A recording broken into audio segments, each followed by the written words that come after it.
Hey there, Trailblazers, I hope you guys are all doing well. So, after a really long wait, we finally got the teaser for the new cast of characters for the next planet. And I am pretty sure that you clicked on this video because you have already seen the new teaser. And now you're curious about all of the upcoming characters, right? Well, fortunately for you, you have actually landed on the absolute perfect video to get this info. Because today in this video, we're going to talk about all of the teased characters for version 4, as we'll be discussing all of the current info that we have so far on these newly revealed units coming to the game from version 4.0 to 4.4, and along with this, we'll also be taking a look at a new leak related to one of the RERUN banner characters for the first patch as well. But before we begin, let me just provide the usual disclaimer that most of the information that I mention in this video is taken from various different sources, as well as my own personal speculation, which might potentially get changed at any point in time. So I would recommend taking all of it with a huge grain of salt.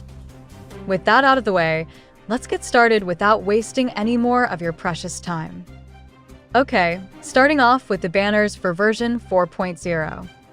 This patch will kick off the Plan Arcadia arc with two major limited characters. First is Yao Guang, who is a physical element unit that follows the path of elation. And she plays the role of a support/sub DPS in your party for elation-based teams. As one of the flagship characters of version 4, Yao Guang sets the tone for the new era, both in terms of her gameplay identity and story presence. Being the first elation support introduced to the game, she'll definitely be playing a major role in defining what this new path represents. The second character is Sparksy, who is a fire element unit that also follows the path of elation.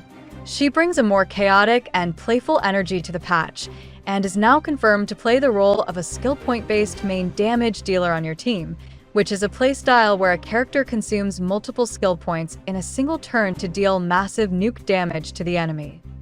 But that's not all. Both Yao Guang and Sparksy are also designed to synergize with each other in the same team. This essentially means that Yao Guang is one of Sparksy's best-in-slot supports, so if you're planning on pulling for Sparksy, for example, you'll also have to pull for Yao Guang as well, as she is one of her current best teammates.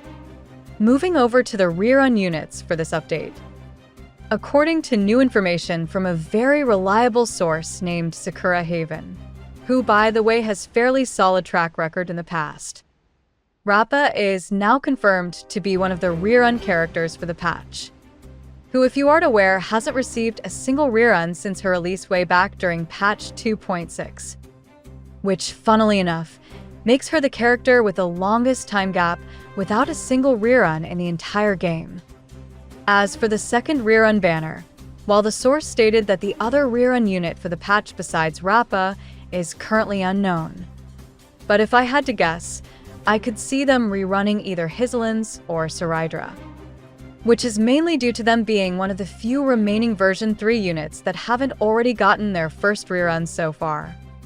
Okay, next up, let's now move on to talking about the banners for patch 4.1, which is where we will see the appearance of a brand new Galaxy Ranger named Ashvale, whose original name was thought to be La Mancha, at least according to the info that we got about him from past sources, but this seems to be his finalized name.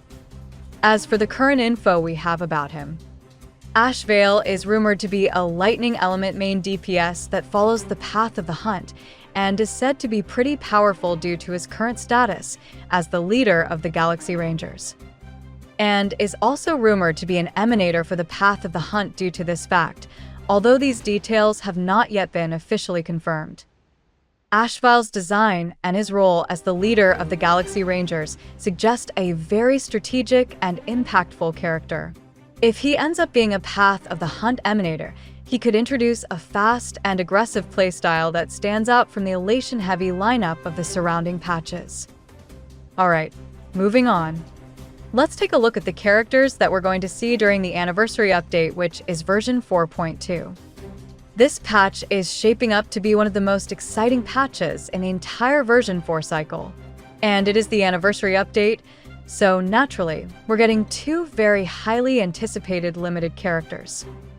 The first character is Evanesha, who is the SP version of Yae Sakura from Honkai Impact 3rd, and she is an ice element unit that follows the path of elation. If you don't know, Evanescia is basically bringing a beloved character from Hoyoverse's previous game into Star Rail, and she's being completely reimagined for this universe. While we don't have full kit details yet, all signs point to her being extremely powerful, especially given that she's part of the elation path. Players are already speculating that she will be one of the best units to include in mono elation teams once she releases. The second character is the Silver Wolf SP, who also follows the path of elation. While her exact element hasn't been officially revealed yet, she's expected to be a big upgrade over her previous form. Which, considering this is the anniversary patch, we can reasonably expect her kit to be top tier, similar to how previous anniversary characters like Acheron, Castorice, and Anaxa ended up being very strong units right at release. As of now, both Evanescia and Silver Wolf SP are still a few months away, but leaks and teaser images suggest that they're going to be incredibly powerful additions to the game. So if you're planning your pulls for version 4.2, these two characters are definitely ones to keep an eye on. Next up is version 4.3, which is where we'll get the new SP form for Blade. As of now, almost nothing is officially known about the Blade SP's abilities, but the teaser images confirm his design and release during this patch. His SP version is expected to be a major upgrade over his previous form, and he could definitely end up having a very strong kit. So players who are fans of the character will definitely want to pay attention to this banner. Finally, we have version 4.4, which is expected to introduce Nihilix as the last limited banner of this cycle. As of now, her element and path haven't been officially revealed, but judging by her teaser image and overall design, she's likely going to be a very powerful unit. Her name and visual style hint at themes like emptiness, overwhelming force, or finality, which makes her feel like the perfect way to close out the version 4 storyline. While there aren't many confirmed details yet, speculations in the community suggest that Nihilix could play a very important role both narratively and mechanically. So if you're planning your pulls for the end of version 4, this is definitely a banner to keep an eye on. So that's pretty much all of the current information that we have received related to all of the upcoming character banners coming to the game from version 4.0 to 4.3. If you enjoyed this video, feel free to give it a like. And also don't forget to subscribe to my channel in order to stay up to date with all the latest HSR news and information. That's it for now, so I'll be seeing you in the next video.